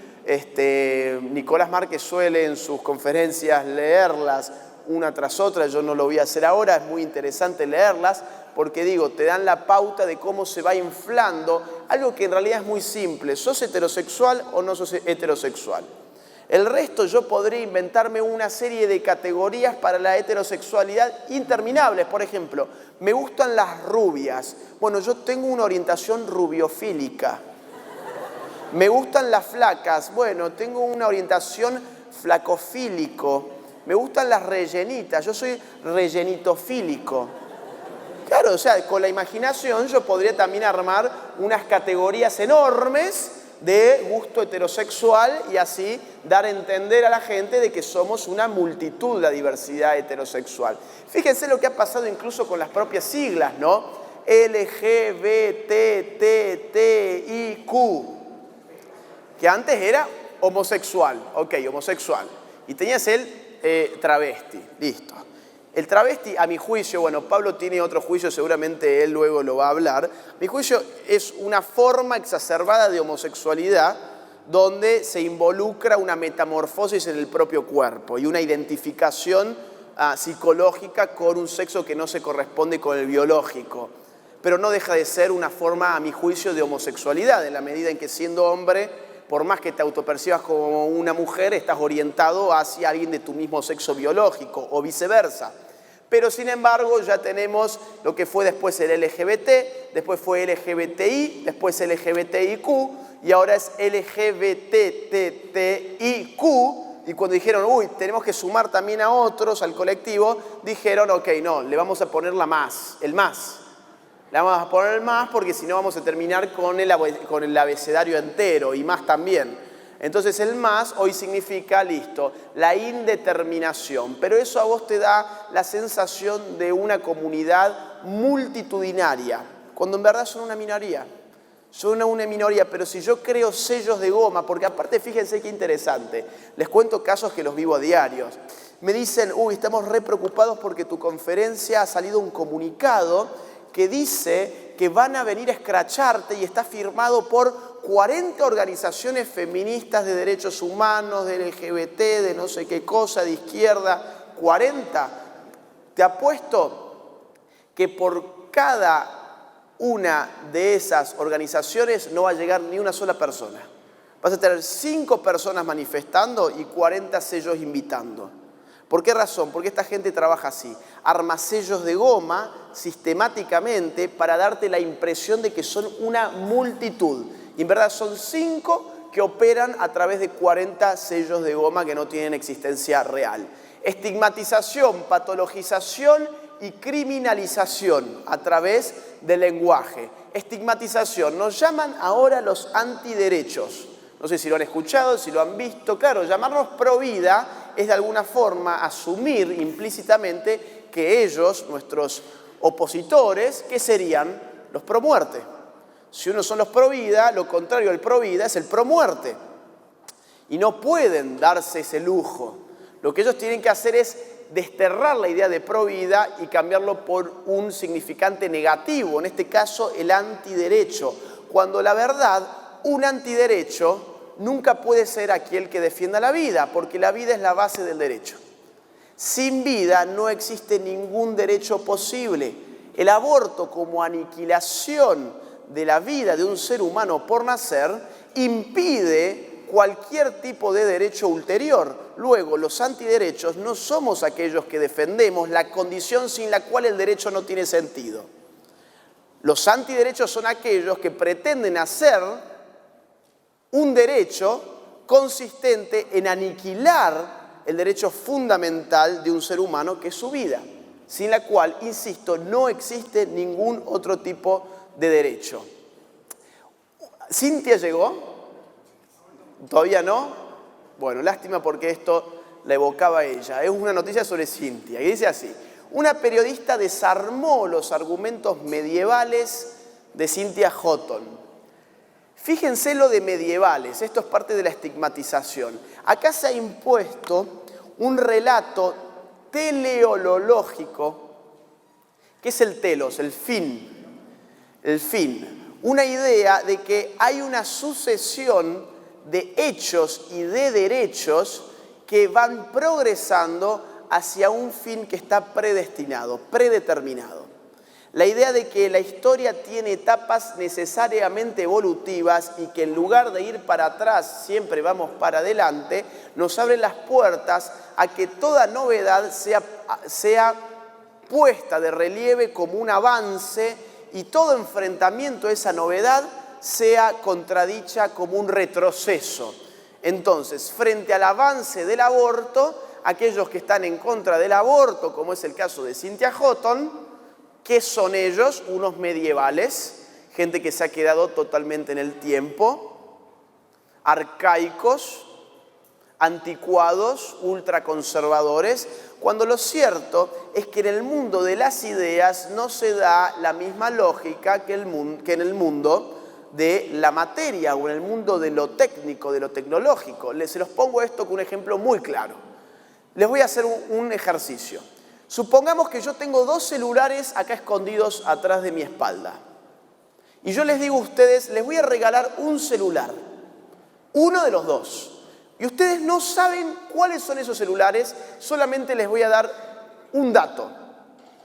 Uno es del año 2019 y el otro es del año 2009. 10 años atrás. Su lógica, su razón, ¿qué le lleva a escoger? ¿El celular del 2019 o el del 2009? 2019. ¿Por qué? Porque sabemos que generalmente la tecnología lleva una curva de evolución bastante lineal respecto del tiempo. La tecnología avanza conforme el tiempo avanza. Pero si yo les digo, oigan, yo tengo 2 libros acá escondidos. Uno es del año 2019 y otro es del siglo III antes de Cristo. O mejor, uno es del año 33, 1933, y el otro es un libro del año III antes de Cristo. ¿Ustedes qué eligen? Ya no es tan claro, ¿no? O sea, todos dijeron de entrada el del 2019 y era clarísimo. Ahora, los libros que son ideas en última instancia, sobre hojas, sobre páginas, ¿qué eligen? Ya el dato no es tan significativo. ¿Por qué? Porque quizás estarían escogiendo Mi lucha de Hitler con el del año 33 en vez de escoger, por ejemplo, no sé, Aristóteles, la política, qué sé yo. ¿Se dan cuenta cómo en verdad las ideas no evolucionan respecto de la evolución del tiempo como la tecnología sí lo hace? Y sin embargo, el gran engaño en el cual nos han sometido es el de hacernos creer que en el mundo de las ideas hay una progresión lineal respecto del tiempo. Entonces, si uno está en contra del aborto, uno es un anticuado, es un medieval, como le han dicho a Cynthia Houghton. Patologización. Revisa tu homofobia, dice El País de Costa Rica, una enfermedad psicosocial, la homofobia. Claro, ahora lo que está haciendo el lobby es patologizar al disidente, porque la homofobia, como su nombre lo indica, es una fobia. Una fobia es un desorden mental de tipo psiquiátrico que se clasifica en los manuales psiquiátricos. El último manual psiquiátrico de relevancia es el DSM-5, no aparece en ningún momento la homofobia, pero la palabra fobia ya denota patología, y en este caso psiquiátrica. Sos un enfermo mental si estás en contra, por ejemplo, de las ideas LGBT. La BBC tiene una nota que ustedes podrán leer en pantalla que se pregunta, ¿es la homofobia una enfermedad? Y acá nos habla sobre un psiquiatra que dice, nunca consideraría que un paciente es sano si no ha superado su prejuicio contra la homosexualidad. Tras discutir durante siglos si la homosexualidad podría ser considerada una enfermedad, por primera vez demostramos que la verdadera enfermedad que hay que curar es la homofobia. O sea, sos un enfermo, ¿qué se hace con los enfermos? Se los somete a un tratamiento, y en este caso el tratamiento obviamente es de tipo ideológico, aunque nos encontramos con excentricidades como estas en Europa, donde por ejemplo en Francia se han lanzado pastillas contra la homofobia, se llama homofobiol. Obviamente esto no tiene rigor científico, es un placebo, es una tontera del marketing LGBT. Las ponen en las farmacias, entonces uno se lo encuentra, pero el metamensaje es una enfermedad, necesita una cura. Esa cura se encuentra incluso en la farmacia, en forma de pastilla homofobiol. Lo mismo han hecho, bueno, esta es la organización LGBT que lo llevó adelante. Lo mismo han hecho en en Italia, donde el nombre escogido fue Deomofobina. Deomofobina, y las pastillas llevan el color del arco iris LGBT, por supuesto. Es una forma de inscribir en la sociedad la idea de que estar en contra de la ideología de género no es propio de un opositor racional, sino que es propio de un enfermo mental, al cual hay que tratar y curar. El discurso de odio como límite a la libertad de expresión. Hoy nos criminalizan bajo la figura del discurso de odio, algo ya hemos hablado respecto de lo de Inadi. Hoy está la idea de que no todo el mundo puede tener libertad de expresión. La libertad de expresión hoy está en función de que uno sea políticamente correcto. Si no sos políticamente correcto, entonces lo tuyo va caer dentro de una arbitraria conceptualización que es la del discurso de odio. ¿Qué es el discurso de odio? Aquello que digan que es el discurso de odio quienes tienen el poder para decir que es el discurso de odio, nada más. El discurso de odio es un concepto que se evapora y que depende en última instancia, insisto, del poder de aquellos que dicen esto es discurso de odio. Bueno, esto no es discurso de odio. Hacer el aborto de la Virgen María, por ejemplo, el Día de la Mujer en Tucumán, no sé si vieron la foto, eso no es discurso de odio. Ahora, que yo diga, por ejemplo, que el sexo no se puede cambiar y que un hombre va a ser un hombre y una mujer va a ser una mujer independientemente de su autopercepción, eso es discurso de odio. Bueno, dentro de la criminalización tenemos el caso de Leandro Rodríguez Lastra, ya lo conocen todos, no voy a perder mucho tiempo con esto, pero lo que sí me importa recalcar es que esto sienta un precedente en la jurisprudencia sobre la materia, en la cual les dice al resto de los médicos, oigan, ustedes si quieren seguir los pasos de Rodríguez Lastra y no abortar, se la van a ver con lo que Rodríguez Lastra se la vio, van a tener un problema judicial importante y su vida en definitiva va a terminar truncada, ¿no? Número 2, hablamos recién sobre cómo se nos modifica la forma de pensar a través del lenguaje. Número 2, farandulización del debate. Ellos saben que la farándula es un instrumento de poder importantísimo para llevar adelante la ideología de género. Y están usando la farándula a todo propósito. Fíjense, esto lo vimos el año pasado. Lali Espósito lleva a todos los lugares donde aparece públicamente su pañuelo verde. En este caso estamos viendo los Grammy Latinos del 2018. Ella es la influencer más importante de las teenagers, digamos, de la Argentina, entre 11 y 16 o 17 años. La idolatran, la adoran, siguen todas sus pautas estéticas, de modo que atrás de esto no hay simplemente un vení, apoyá la causa del aborto. Atrás de esto hay un vení, apoyá la causa del aborto, porque para ser tan cool, tan genia, tan linda, tan exitosa como yo, necesitas ser como yo. Y yo soy pro aborto. Entonces vos necesitas también ser pro aborto si vos querés imitar como soy yo. Lali Espósito, Dolores Fonsi y otras actrices convocan al Congreso para pedir la legalización del aborto. La farándula está actuando a fondo con todo esto y es una de las llaves maestras que han tenido estos sectores para imponer la cuestión del aborto. Bueno, Jorge Rial se hizo este ridículo tatuaje donde aparece Eva Perón, no sé si lo han visto, se tatúa a Eva Perón con un pañuelo verde. A mí no me gusta Eva Perón, por las dudas aclaro, pero Eva Perón era todo menos feminista y menos abortista. De hecho, era provida y era completamente antifeminista. Hablaba de las feministas como esas mujeres feas que odian a los hombres, literal. Tinelli pidió disculpas y dijo que ahora será feminista.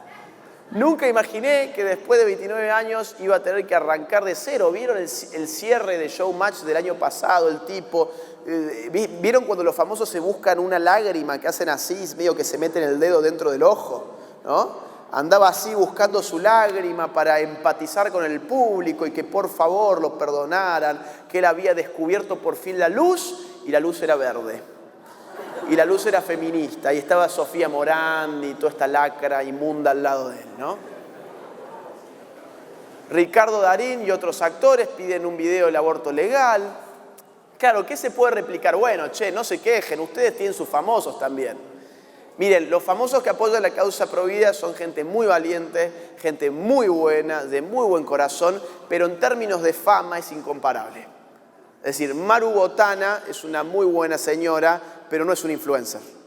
Quizás que todo lo contrario. ¿Qué otros más estuvieron? Amalia Granata, bueno, pongamos que Amalia Granata ella sí ha tenido una visibilidad pública un poco mayor, pero en general nos cuesta pensar cuáles son los famosos que han respaldado la causa de la vida. Hay una chica que ni se anime a avalar, que está muerta de miedo y es provida, está muerta de miedo, que es esta chica de Disney Channel, Violeta, que ahora le dicen Tini, ella. Bueno, ella no es pañuelo verde, pero no se anima porque sabe que va a ser quizás el fin de su carrera. Fíjense en los Oscar, claro, no van las actrices de Hollywood con el pañuelo verde a los Oscar porque el aborto ya está legalizado desde los 70. Entonces, ¿qué llevan? Un pin. Acá no se nota bien por la pantalla, pero llevan un pin. ¿Qué es este pin? El pin de Planned Parenthood, la internacional abortista que nuclea la mayor cantidad de clínicas abortivas en el mundo y que lucra con el negocio del aborto. Ahora en los Estados Unidos hay toda una fuerza que viene desde el establishment hollywoodense para apoyar justamente a Planned Parenthood. El villancico feminista con el que Miley Cyrus nos ha conquistado nos titula La Vanguardia. ¿En dónde? En el programa de Jimmy Fallon, uno de los más vistos de los Estados Unidos, y ustedes seguramente reconocen esto, que fue una de las últimas fotos que subió Miley Cyrus, esta estrella pop, ídola de todas las adolescentes del mundo, diría yo, en su cuenta de Instagram, donde sale lamiendo un pastel. Y el pastel dice, el aborto es salud. Acá no se nota, pero acá dice, el aborto es salud, en una producción fotográfica impulsada por Planned Parenthood. Acá tenemos a Scarlett Johansson, otra de las grandes actrices de Hollywood, en su propio Instagram con un video respaldando a Planned Parenthood. Acá tenemos a Lena, que es una de las actrices más exitosas de este momento en Netflix, con una remera que dice Lena ama Planned Parenthood. Acá tenemos lo que hemos visto en las redes sociales argentinas hace apenas algunos días. Netflix lanzó a nuestras propias redes sociales de Prepo un video con sus actrices llamando directamente a las mujeres argentinas a seguir batallando por el aborto. Y uno dice, Netflix, ¿por qué se preocupa tanto Netflix de si el aborto es legal o no en la Argentina? ¿Por qué nos mandan estos mensajes desde afuera? En Disney ya se dio el primer desfile gay en el Euro Disney, que está en París. Ya pronto seguramente llegará a los de Estados Unidos también. Netflix tiene una serie de, valga la redundancia, series, tiene un conjunto de series que apuntan totalmente a imponer la ideología de género. Les voy a comentar rápidamente sobre una de ellas, se llama Educación Sexual, que otro nombre si no le iban a poner. Es una serie que están viendo mucho los jóvenes en el marco de todas estas polémicas con la educación sexual, y acá básicamente hay dos bandos, los buenos y los malos, negro versus blanco, ángeles contra demonios. Adivinen cuáles son los buenos y cuáles son los malos. Los malos son los pro vida, los buenos son los pro aborto. Pero en toda su caracterización, los pro aborto son gente cool, gente linda, gente exitosa, tipos que tienen buenas minas, minas que tienen buenos tipos, gente liberada, gente que sabe vivir su vida, gente sin prejuicios, gente de mente abierta, como diríamos hoy, gente que va a tener éxito, gente que realmente sabe de qué se tratan las cosas. Los pro vida son unos pobres infelices, son todos nerds, con la caracterización típica, ¿vieron? O sea, el pantalón por acá, unos pobres diablos. Son tipos con un estereotipo religioso exacerbado, a tal punto que, por ejemplo, hay una escena en la cual dos pro vida deciden tener sexo anal para no perder la virginidad. O sea, juegan hasta con esa estupidez, ¿no? Tipo, no, bueno, no quiero perder la virginidad, entonces tengo sexo anal. Y claro, es una escena cómica. ¿Para qué? Para reírse de la persona que es pro vida. Estereotipan de tal forma al pro vida que uno termina la serie diciendo dónde me inscribo y dónde compro mi pañuelo verde, ¿no? Eso es hoy Netflix. Fíjense esto, Disney, Netflix y Warner dejarían de filmar en Georgia si el Estado avanza contra el aborto. Hoy en Estados Unidos hay 5 estados por lo menos que están avanzando contra las leyes del aborto y se les viene el boicot de estas corporaciones multimediáticas. Ahora, fíjense quiénes están respaldando a estas corporaciones. La izquierda diario. Uno dice, pero ¿cómo? Si estos no eran anticapitalistas, contra el imperialismo. Bueno, acá parece que se dan la mano porque la causa del aborto todo lo puede. Número 3, silencian voces opositoras. Hemos visto entonces cómo nos modifica la realidad con la modificación de las palabras. Hemos visto cómo usan a la farándula Y ahora, si uno, sin embargo, a pesar de todas esas fuerzas, dice, ok, yo tengo la fortaleza y el coraje de hablar como yo pienso y rebelarme contra esto, hay otro dispositivo que va a saltar, que es el de la coerción sobre aquel que saca los pies del plato. Algunos ejemplos, algunos ya los conocen, por ejemplo el de Babi Echecopar, que ha sido condenado por haber criticado a las feministas con esa forma tan ácida y a veces maleducada que tiene Babi Echecopar, pero bueno, la justicia lo agarró de las orejas y le dijo, oiga, usted no puede criticar a estas mujeres tan buenas y mucho menos al feminismo en la Argentina, así que usted tendrá que, como sanción, poner a feministas en su propio programa radial, feministas y especialistas en género que hablen libremente con su micrófono durante X cantidad de minutos por día, con la prohibición adicional de que Babi Echecopar y su equipo refuten a las feministas y a los especialistas de género antes, durante y después de su intervención. Fíjense qué tétrico esto, ¿no? Es decir, ok, que vengan, que hablen, pero además ustedes no sean malos, no las refuten. ¿Qué es esto? Esto es un dogma. Los dogmas no se pueden refutar. Hoy la ideología de género no se puede refutar por orden judicial en este caso. Bueno, conocemos ya de sobra el caso de Hazte Oír, la asociación española que lanzó un autobús que decía los niños tienen pene, las niñas tienen vagina, que no te engañen, y un juez dijo esto es un crimen de odio y le prohibió la circulación a la organización Hazte Oír y la metió en un montón de problemas jurídicos. Retiran un enorme cartel pro vida cerca del Vaticano tras una recogida de firmas. Apareció un cartel pro vida y la justicia pidió que lo retiraran de la vía pública. Las voces opositoras se silencian. En la Argentina un locutor cordobés hoy está yendo a juicio porque dijo que él no estaba de acuerdo que Florencia de la B haya recibido el premio Mejor Actriz del Año porque ese premio evidentemente es para mujeres. La pareja cristiana que iba a pagar multa de $150.000 por no hacer pastel para boda gay, y lo hemos visto también en Oregon, Estados Unidos, fue apelando, llegó hasta la Corte Suprema de Justicia donde afortunadamente fallaron a favor de los cristianos porque estamos en la era Trump, también hay que saber leer ese tipo de contexto. Philip Butters es el periodista político más importante del Perú, muy exitoso, el Jorge Lanata, digamos, de allá, que fue expulsado de su canal de televisión cuando apoyó públicamente el movimiento Con mis hijos no te metas. El caso ya conocido por todos nosotros de Amalia Granata, que fue también echada como panelista de un programa de televisión después de respaldar duramente la defensa de las dos vidas en sus redes sociales. Y nosotros, bueno, tuvimos ahora un problema en México donde ni siquiera nos querían dejar ingresar junto con Nicolás Márquez porque decían que éramos un peligro para la seguridad nacional. No nos querían dejar ingresar porque éramos un peligro para la seguridad nacional. Las voces opositoras se silencian. Este video no lo voy a poner, pero después búsquenlo en mi Instagram. Es un chico que se enfrenta con un profesor y le dice, pero yo creo que realmente en términos científicos hay dos sexos. Y el tipo le dice, no, vos no podés opinar eso porque las autoridades dicen que no se puede decir eso acá, así que te voy a poner una sanción. Mírenlo después, está en mi Instagram. Espiral del silencio, algo de esto habíamos tocado también, pero es bueno siempre tenerlo en marcha. Mucho mejor que censurarnos, lo mejor es que nos autocensuremos. Lo mejor es que nos autocensuremos. ¿Cómo se logra eso? Con una técnica de psicología social que se llama espiral del silencio. ¿Qué es la espiral del silencio? Es más o menos lo siguiente. Cuando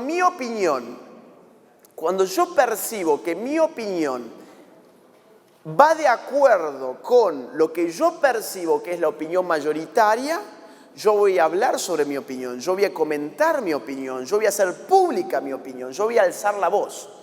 Ahora bien, si yo percibo que mi opinión es parte de lo que yo percibo como opinión minoritaria, lo más probable es que yo me calle mi opinión, porque a nadie le gusta estar en minoría.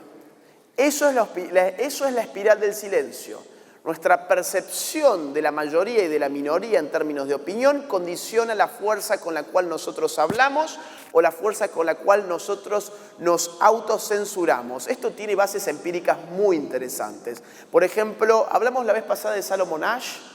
Solomon Asch fue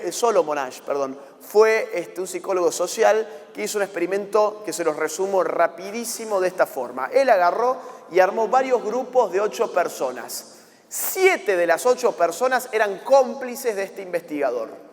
Una de esas 8 personas era su sujeto experimental, su sujeto de prueba. La consigna que les ofrecía a las 8 personas de cada grupo era: dígame usted a qué línea se parece más la línea izquierda respecto de A, B o C, de las líneas A, B o C. Ustedes, los que llegan a ver, ¿qué dirían? ¿La línea izquierda se parece más a A, a B o a C? Unánime. Nadie dijo A ni B. Es clarísima. La respuesta es clarísima. Lo que encontró Asch es que si hacía que las otras 7 personas que eran sus cómplices dieran todas una misma respuesta incorrecta, en el 80% de los casos, su sujeto experimental iba a dar también una respuesta incorrecta. ¿Qué significa esto? A veces incurrimos en el error sabiendo que estamos errando, pero para protegernos del rebaño. El rebaño dice una cosa y nosotros no queremos ser expulsados del rebaño, entonces, por más que sabemos que está mal, por más que sabemos que es incorrecto, hacemos o decimos exactamente lo mismo para no ser expulsados. ¿Cuál es el resultado de esto? Y esto que ven acá, por supuesto. Si yo desde los medios de comunicación tengo el poder de digitar la percepción de la opinión mayoritaria de la gente, estoy condicionando la fuerza con la cual un sector habla y estoy disminuyendo la fuerza con la que otro sector quiere hablar y termina autocensurado. Hagan una marcha pro vida, los medios no van. Y si van, porque somos un montón, te sacan la peor foto que te puedan sacar. Hagan una marcha pro aborto, juntaste 30 feministas, vas a tener a todos los medios lo mismo. Y van a sacar una foto como si fuese la noticia del día. Y vas a ir a la tapa. Eso se llama manipulación de la percepción a partir del manejo de la información desde los medios de comunicación de masas. Y con eso tenemos este tipo de resultados. Del pañuelo a la moda, el verde se apoderó de todo. Hoy ya es una moda directamente. Esto lo vimos también en abril. Si querés usar el pañuelo celeste te van a trompear por la calle. Esta chica que es lesbiana y es de Buenos Aires, la mataron a patadas en la calle. También tienen ustedes aquí un caso en San Juan. Valentina es su nombre.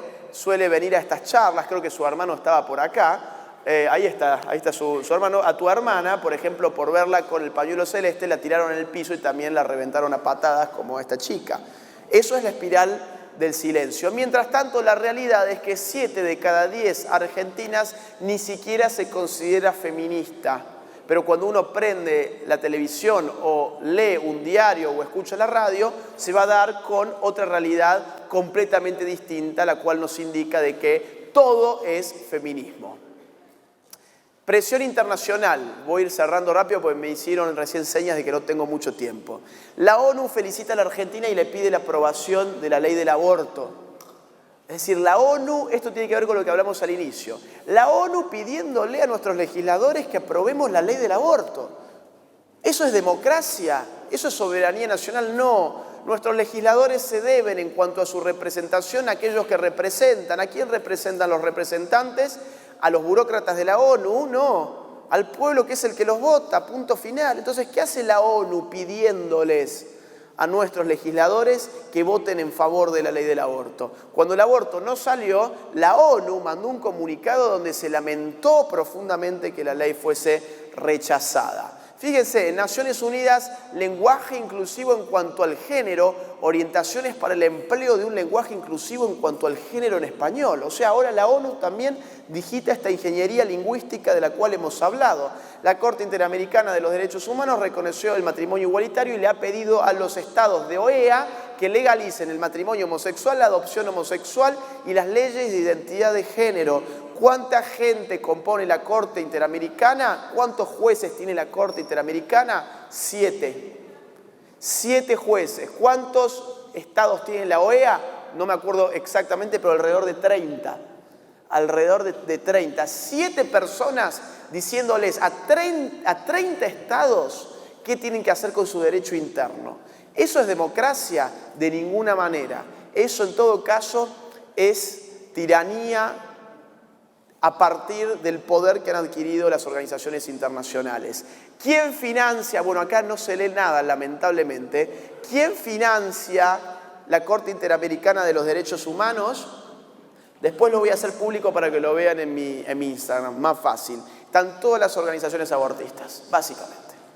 Y están una serie de gobiernos que ni siquiera son americanos. Todos estos de acá son una serie de gobiernos que no son americanos. Están acá los nórdicos, los españoles, está Canadá, bueno, que sí es americano, pero también pone mucho dinero. Y acá tenemos las famosas ONGs, de las cuales también hablamos al inicio, como por ejemplo la Fundación Ford, etcétera, que están financiando a la Corte. ¿Qué va a hacer la Corte? Y responder a aquellos que le ponen el dinero para que la Corte exista y funcione, obviamente. Hablando de financiamiento, vamos a dar algunos ejemplos de cómo esto se financia profusamente. Amnistía Internacional puso $1 millón para que el día anterior de la votación en el Senado saliera la contratapa de The New York Times de color verde. ¿Se acuerdan ustedes? $1 millón. Esto nos habla a las claras de cuánta plata maneja el movimiento abortista en la Argentina. ¿Por qué razón? Porque si yo les digo, oigan, ¿saben qué? Les voy a donar $1 millón al movimiento pro vida de la Argentina. Yo no creo que nadie sea tan tonto realmente de decir, ok, lo usemos para poner la contratapa de The New York Times de color celeste. Tenemos un montón de prioridades, de urgencias, mucho más importantes que teñirle la contratapa a un diario, gastando $1 millón. Ahora bien, si yo les digo, oigan, ¿saben qué? Tengo 900 millones de dólares, tengo 1.000 millones de dólares, tengo 2.000 millones de dólares para el movimiento pro vida de la Argentina, y bueno, quizás a alguien en algún momento se le ocurra, che, ¿y si ponemos en The New York Times $1 millón para ponerlo celeste? Planned Parenthood puso más de $5 millones en la campaña del aborto, en blanco, legal, hay que ver cuánto puso por debajo de la mesa. No son teorías de la conspiración, basta entrar en ippf.org para ver los reportes financieros, eso está todo ahí. Open Society de George Soros financia al LGBTQI+. ¿Quién lo dice? ¿Lo digo yo? No, lo dice su propia página en internet de Open Society. Open Society en sus redes sociales dice así: buscamos activistas jóvenes de 22 a 30 años con base en América Latina en la promoción de un proyecto de su propio diseño que imagine nuevas realidades feministas y fomente espacios feministas más justos, inclusivos y accesibles. Es decir, sos feminista, ya sabés quién te va a poner la plata, te lo está avisado por Twitter. Corre, andá, poné tu proyecto feminista que vas a tener, y vas a tener mucho además, porque hay gente que pone globalmente mucho dinero para este tipo de cuestiones. Warren Buffett dona más de $1.200 millones a la industria del aborto, $1.200 millones. A Bill Gates, ya casi termino, Bill Gates tiene una fundación que se llama Bill y Melinda Gates Foundations, que en su propia página de internet te habla claramente sobre las políticas de aborto y cómo están ellos impulsando en el mundo las políticas de aborto, con miles de millones de dólares.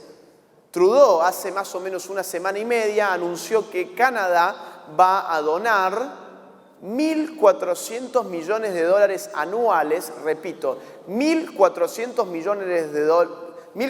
millones anuales a promocionar la agenda del género, del feminismo y del aborto en el mundo. Y uno dice, ¿y qué hacemos frente a todo esto? Y con esto cierro.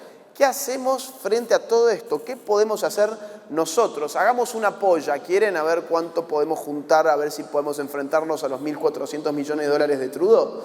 Obviamente no vamos a sacar nada. No nos va a servir para nada hacer una polla. Pero sí podemos hacer otras cosas que por ahí no requieren dinero. Algunos tips para cerrar. ¿Qué podemos hacer? Número 1, formación política. Tenemos que entender que estos problemas ingresan por la política y se van a resolver en la política. Ese es el campo de lucha donde se resuelven estas cuestiones, que empiezan con forma de lucha cultural, pero necesitamos entender el poder. La formación política nos da además las bases sobre las cuales construir nuestro voto. Tenemos que votar bien. ¿Qué significa votar bien? Votar con información precisa de a quienes estamos votando para que no nos pase lo que nos pasa siempre, que es que nos venden una cosa y después sucede que hicieron otra cosa o que en realidad van a hacer otra cosa. Volver a la lectura, muy importante.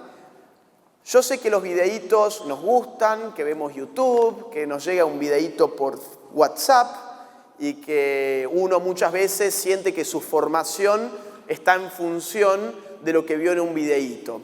La formación no se puede agotar en el videíto. El videíto tiene que funcionar como desencadenante, como puntapié inicial. Pero para aquellos sobre todo que quieren ser líderes y quieren debatir estas cuestiones, y no me refiero a la televisión, al diario, a la radio, me refiero a debatir con sus amigos, a debatir en el colegio, a debatir en la universidad, a debatir con sus compañeros de trabajo, necesitan lectura. Hay que volver a la lectura. Y muchos jóvenes me dicen, hoy pasa que a mí me aburre leer, yo me aburro al leer. Bueno, es que para divertirte andá y busca otra cosa. A ver, no se trata de leer para divertirte, se trata de leer para formarte. ¿Querés divertirte? Andá a ver una película, andá a jugar al fútbol con tus amigos o a tomar una cerveza, qué sé yo.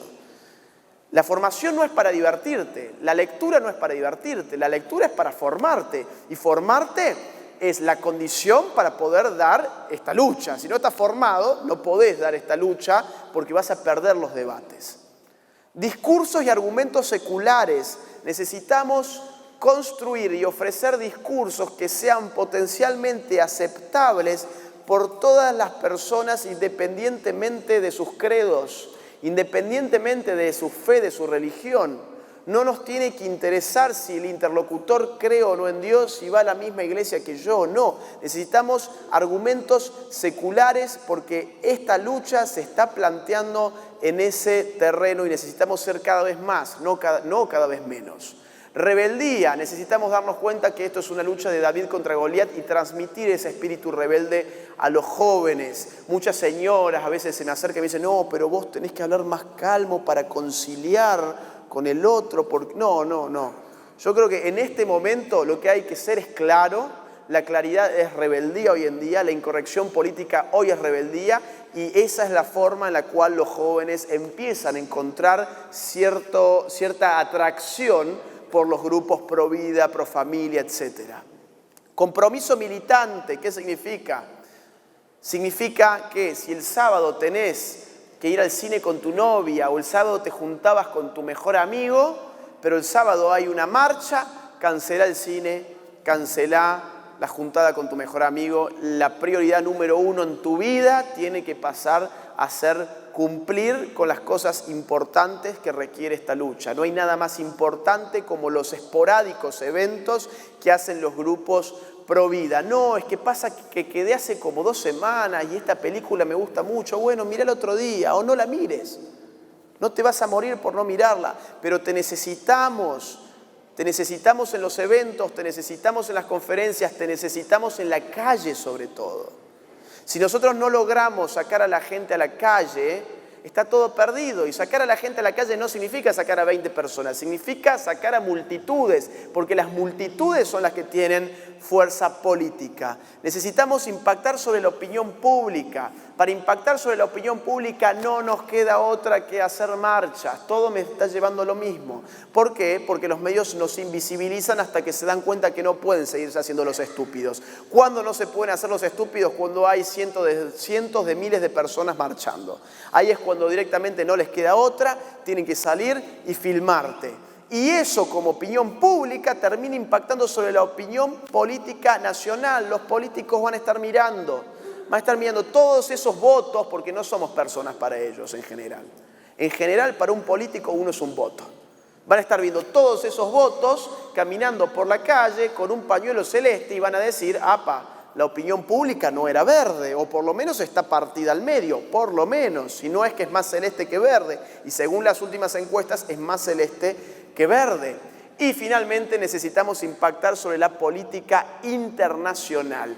Esta afrenta, esta ofensiva de la ideología de género es una ofensiva internacional, global. Está pasando exactamente lo mismo en todos los países en el mundo.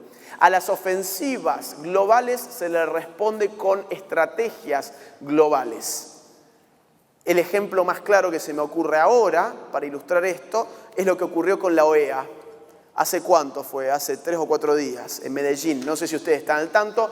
Por primera vez, los grupos pro vida, pro familia, llenaron la OEA. Y eran más los grupos pro vida y los grupos pro familia que los grupos LGBT y feministas que desde hace años, diría desde hace décadas, vienen hegemonizando las organizaciones internacionales. Nosotros tenemos que meter a nuestra gente porque en un contexto en el cual la soberanía nacional está limitada en función del poder de estos organismos internacionales, no ocupar esos organismos internacionales significa perder la batalla. Tenemos que cubrir la opinión pública con batalla cultural, la opinión política y la opinión internacional y sus respectivos aparatos de poder. Si nosotros podemos hacer esto, y no hablé en ningún momento de plata, o no de plata en términos sustanciales, si nosotros podemos hacer esto, creo que nuestra batalla podrá ser digna y no tengo dudas de que le vamos a ganar a esta gente, porque en la medida en que seamos y sigamos siendo la mayoría, y seamos una mayoría inteligente, con una estrategia clara y que sepa jugar el juego de la batalla cultural y el juego de la política, la victoria será nuestra. Gracias.